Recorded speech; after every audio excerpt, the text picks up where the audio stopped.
Hi there, I'm going to show you how to change the battery on this Subaru remote start. The only thing you need is a small Phillips head screwdriver and then kind of like a medium-sized flathead.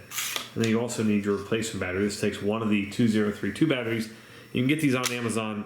There's a link below in the description that will take you straight there. Alright, let's get started. First and foremost, on the back side here, there's a little screw I've already taken out to save some time.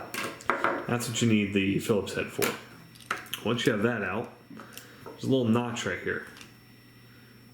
Take your medium-sized screwdriver and just kind of turn and work your way around. You can actually get in here. Okay. So there's this, and your battery is actually underneath that.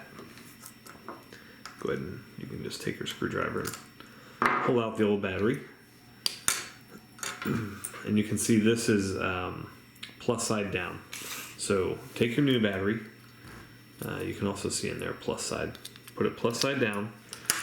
Now as far as reassembly, there's two little notches right here.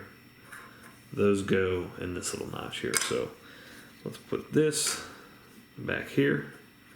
And before you go ahead and reassemble this, you can go ahead and test to make sure the battery's working. There you go. So you know that's working. You're all set there. This goes like that. Give that a good squeeze. All right, you're all set. Put the screw back in and you're good to go. Thanks so much for watching. Make sure you hit that thumbs up button.